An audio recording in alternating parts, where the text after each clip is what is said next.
isso foi muito interessante.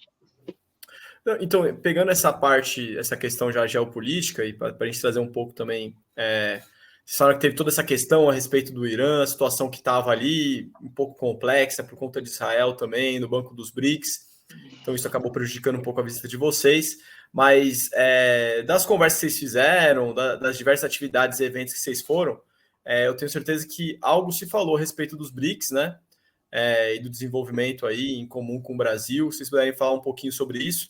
A Thaís está colocando uma pergunta também, um comentário aí. Se algum de vocês tiver novidades da nova moeda dos BRICS e puder comentar, seria legal.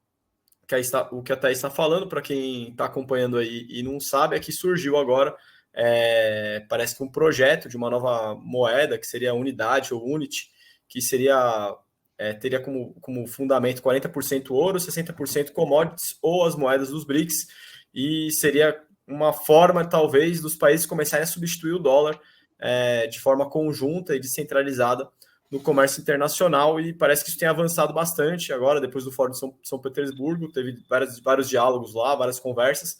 É claro que no momento que vocês foram para a China isso não estava colocado ainda, né, eu imagino, mas o que vocês puderem falar a respeito dessa relação do BRICS, do Brasil com a China, o que vocês puderam aprender lá também, né, na Escola de Negócios de Xangai, com outros pesquisadores, o que comentaram a respeito da relação do Brasil com a China, os próprios BRICS, né, se puderem trazer para a gente aí, eu acho que seria bem interessante.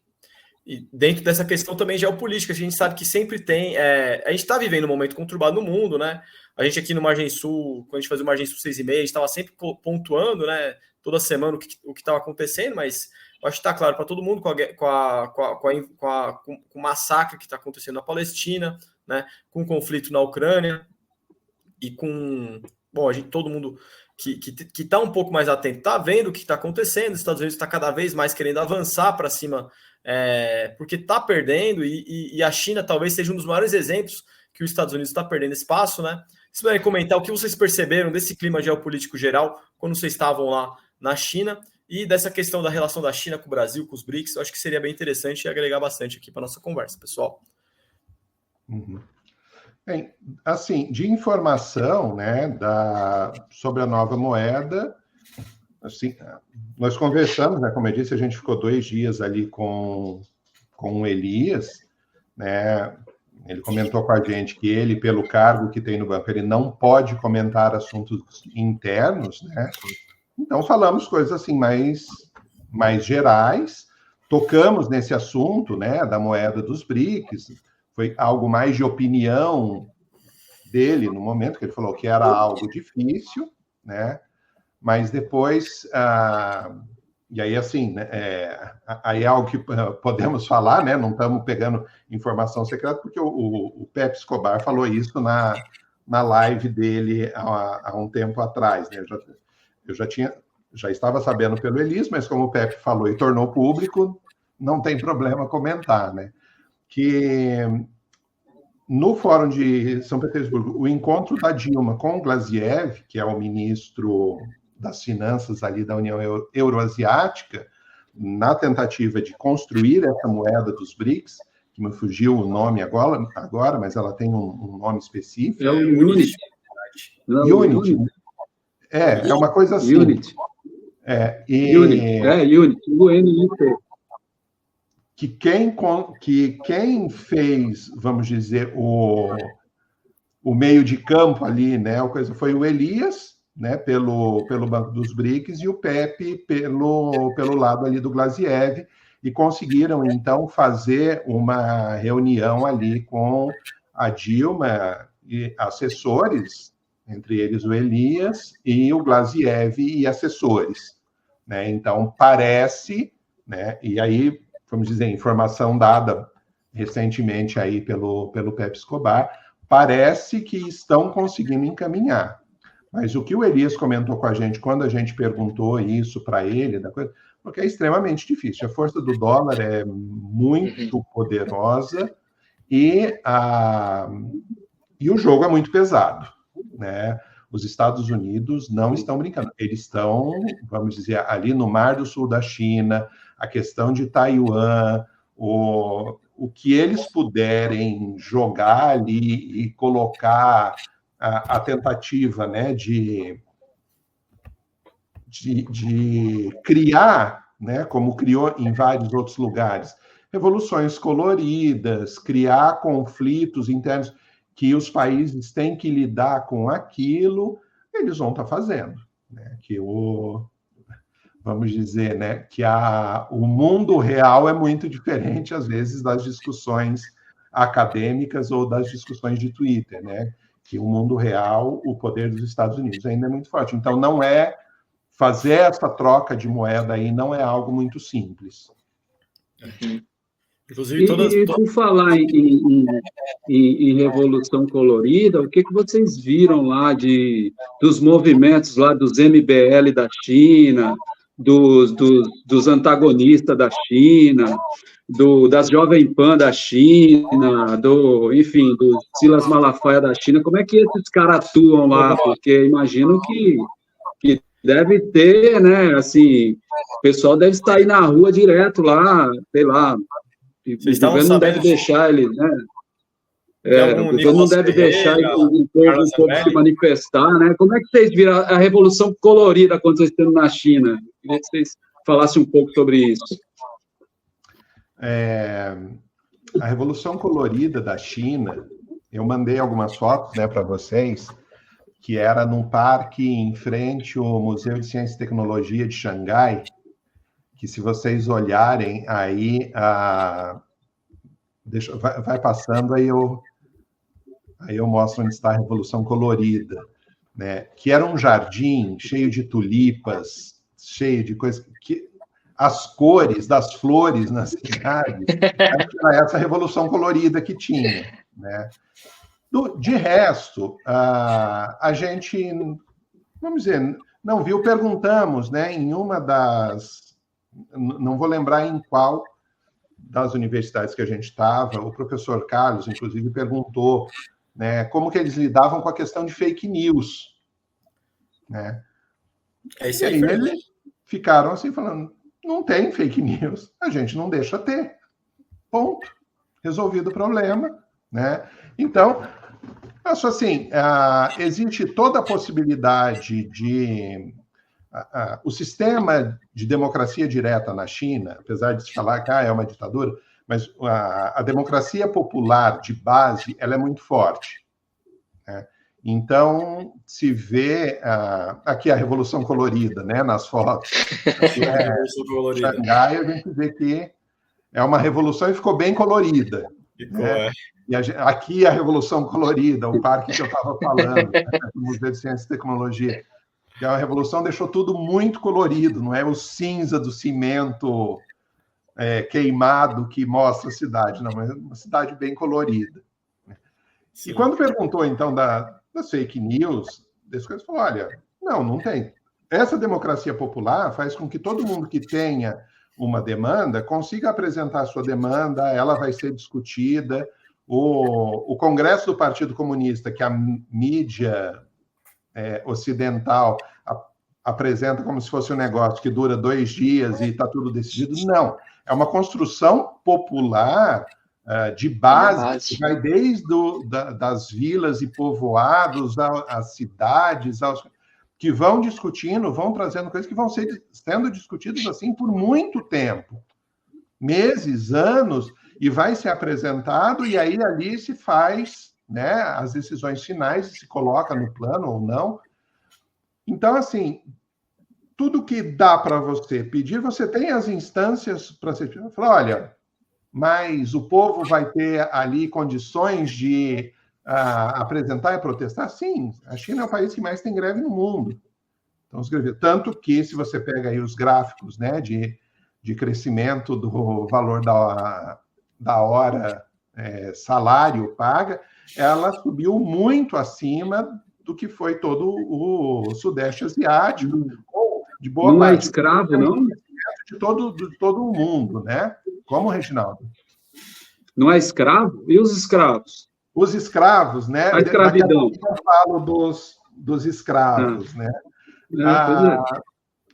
Então, falar, olha, dá para fazer protesto contra o governo? Dá, não tem. Mas Provavelmente, se esse protesto contra o governo tem dinheiro da CIA, tem dinheiro dos Soros, tem dinheiro das coisas, provavelmente não vão deixar fazer. Como não deixaram crescer que a armadilha feita, né, ali em 2019 em Hong Kong. Né? Hong Kong, a gente foi uma tarde só, não teve uma inserção tão grande, né? Mas Hong Kong completamente diferente da China Ocidental. Né? Hong Kong é decadente. Bem decadente. Da gente ver morador de rua. A gente andou em 3 grandes cidades que a gente ficou mais tempo na China. Nós não vimos nenhum morador de rua. Como o Otávio disse, a gente fez uma experiência. Falar, tá, mas será que tudo isso aqui não é porque estamos numa região nobre? E falamos, vamos pegar, dividimos o nosso grupo, né, no momento a gente estava em 9 pessoas, né, dividimos em 2 grupos, falamos, vamos pegar linhas de metrô e ir até o Corinthians Itaquera deles, né? E a gente desce lá e vai andar nos arredores para ver como que é. E a gente fez a experiência, andamos em 3 ou 4 linhas de metrô até o fim, né? E em algumas partes, né, o metrô não era túnel, era por fora, então a gente conseguiu ver, não tem submoradia, não tem favela, não tem morador de rua, não tem gente pedindo esmola, não tem criança trabalhando. Jovem trabalhando, jovem assim, de pré-adolescente trabalhando, que a gente vê bastante, não vimos nenhum.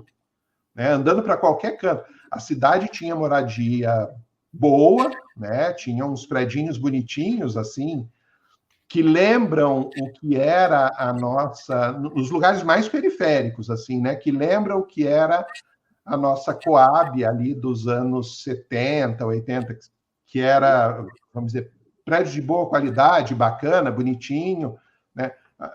Era o que a gente via como a moradia na periferia. Muito em Xangai. Não era uma favela.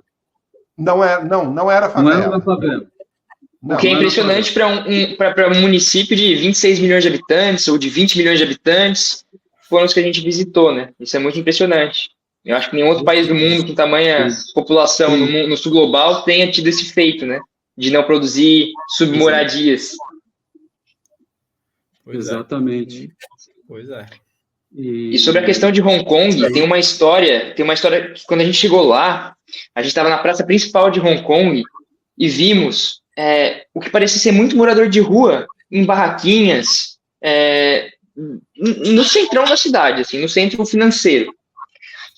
Aí a gente foi se aproximando, e quanto mais a gente se aproximava, a gente viu que eram trabalhadores que não têm dinheiro para consumir nos bares e restaurantes de Hong Kong, então eles ficam nesse espaço público, com umas barraquinhas, com uma caixinha de som, tomando como se fosse um corote deles, assim. Então, Hong Kong, que faz parte da China, mas está dentro daquela política de um país, 2 sistemas, né? Então Hong Kong se mantém capitalista ainda hoje, é uma sociedade completamente decadente. E lá a gente viu que a única saída para Hong Kong é se incorporar totalmente à China. Então, eu queria aproveitar isso que o Otávio falou, pode ser o Fernando, Otávio, vocês fiquem à vontade de falar. Você explicar um pouquinho, o pessoal que está nos assistindo, que não está muito habituado com essa realidade da China, desse um país, 2 sistemas, porque assim, você está falando Hong Kong, está diferente, porque a China tem regiões que são autônomas, né, não são independentes, mas tem uma administração própria. Eu queria que vocês falassem um pouco, desse um resuminho disso daí, como que é a China nesse sentido. O pessoal que está nos assistindo, porque nem todo mundo tem noção disso, né, dessa realidade. Taiwan, por exemplo, muita gente acha que é um país, né, os Estados Unidos ficam falando que Taiwan precisa se libertar. Não, Taiwan é da China, é China, né? Então, eu queria que vocês falassem um pouquinho sobre isso, bem rapidamente, assim, para o pessoal entender também, né, que tem diferença onde vocês estiveram, né? Você vai em Xangai, vai em Hong Kong, é diferente, né? Otávio, quer começar? Eu posso falar mais de Hong Kong, que é o que eu tenho mais conhecimento. A questão de Macau e Taiwan, eu estudei pouco ainda, e acredito que o professor Fernando tenha mais propriedade. Não, de modo geral, mas a questão de Hong Kong é o seguinte, lá no século XIX, teve a Guerra do Ópio, que era a China tentando barrar a entrada ilegal de ópio, que a Inglaterra tentava vender ilegalmente lá no continente chinês. Por conta disso, desenvolveu várias guerras, né? 2 guerras, na verdade. A primeira guerra do ópio foi de 1840 a 1842 e a segunda guerra do ópio foi de 1856 a 1860. Ainda nessa primeira guerra do ópio, a China perdeu, foi completamente arrasada e foi posto por parte da Inglaterra uma série de tratados desiguais. E um desses tratados se chama Tratado de Nanquim, que foi assinado em 1842, que é um tratado de rendição da China, em que ela teve que entregar Hong Kong para a Inglaterra. Então, Hong Kong ficou sob posse da Inglaterra durante muito tempo, até que, lá no final do século XX, lá na década de 1980, o Deng Xiaoping falou, não, a gente não pode mais deixar Hong Kong assim, a gente precisa reincorporar Hong Kong ao continente, à China continental. E isso aconteceu também porque muita gente cometia crimes na China, cometia estupro ou tirava dinheiro do Estado, era corrompido por algum agente privado, corrompia esse agente público pegava o dinheiro e lavava em Hong Kong. Então o Deng falou que a gente tinha que acabar com isso, precisava acabar com isso. Então, muitos criminosos corruptos fugiam da China para Hong Kong, lavavam dinheiro. O Deng se reuniu com a Thatcher, com a Margaret Thatcher da Inglaterra, para resolver esse problema. E o Deng bateu o pé, porque a Thatcher queria, continua sendo soberania inglesa, mas a China administra a região. O Deng não aceitou isso, e ele propôs um país, 2 sistemas. Ou seja, é uma só China, mas a gente vai fazer essa concessão de ter o socialismo na parte continental, e a gente vai permitir o capitalismo em Hong Kong. Então, ficou 2 anos sendo trabalhado, foi de 1982 até que em 84 eles assinaram de fato esse acordo, a Thatcher voltou para o Reino Unido com o rabo entre as pernas, e em 1997, Hong Kong foi devolvido oficialmente à China. Porém, irá permanecer capitalista a partir dessa data por 50 anos. E tem um vídeo na internet que é sensacional, que é o Príncipe Charles, em Hong Kong, uma cara de, perdão a palavra, mas uma cara de bunda, vendo a bandeira do Reino Unido sendo retirada para hastear a bandeira chinesa. É um vídeo sensacional que eu recomendo assistir. Então foi uma vitória da luta anticolonial muito grande, muito representativa, e aconteceu de forma pacífica. Isso que foi o mais interessante. E é interessante ressaltar que o pessoal fala, a China tirou a democracia de Hong Kong. Hong Kong nunca foi uma democracia, nunca. Era a coroa britânica que escolhia quem seria o governador de Hong Kong. Então, hoje, Hong Kong está incorporada à China, mas ela é o que eles chamam de região administrativa especial. Então, ela tem um certo grau de autonomia. Por isso, tem uma desigualdade tão grande entre a China continental, que a gente viu que, apesar de existirem problemas na China continental, ela superou muitos problemas que a gente tem como comum aqui no Ocidente. E Hong Kong tem problemas ainda que nós vivemos no Brasil, por exemplo, né? Como essa brutal desigualdade, concentração de riqueza, trabalhadores marginalizados, condições de submoradia. E eu acho que foi 2017, completou 25 anos, né, disso. E aí foi quando foi incentivado de volta aquelas revoluções coloridas de Hong Kong, o pessoal pedindo democracia nas ruas, sendo que eles nunca tiveram, né? E hoje eles têm mais liberdade do que na época que era controlado pela Inglaterra. Então, essa é a história de Hong Kong, né? Que pouca gente conhece. Legal. Sim, só para colocar aqui, o Carlão deu os parabéns aí pro Otávio e pro Fernando. E o Zé Berreta falou, camarada, Otávio é o cara, sabe muito. Fala aí, Fernando, você quer complementar a respeito dessa questão? Também, gente, passamos de 1 hora aqui, daqui a pouco é bom a gente ir para os finalmente, né? Apesar de que tem muita mais coisa para conversar. Poderemos tá bom, mas é isso aí que você está falando. Não, eu acho que assim, o que o Otávio falou é só para... Vamos dizer, foi uma ciência muito bem feita. Não tem... Isso, muito boa, muito boa. Foi além do que eu pedi. Me emocionei, perdão. Não, mas eu acho perfeito. É boa essa explicação do Otávio, é bem didático também, né? Porque veja, faz mais de 20 anos que é um país, 2 sistemas. Sim. Já dá para a gente dizer que na competição qual sistema saiu melhor, né, pessoal? Pois é, a comparação está lá, concretamente acontecendo ali. Concretamente. Enfim, os carros na China, a gente não viu um carro ruim lá. Os carros eram toda a frota era elétrica, isso tanto no centro como na periferia. E em Hong Kong, o primeiro Uber que a gente pegou era uma tranqueira total, assim. Era um carro que parecia da década de 90, todo estrupiado, a combustão ainda.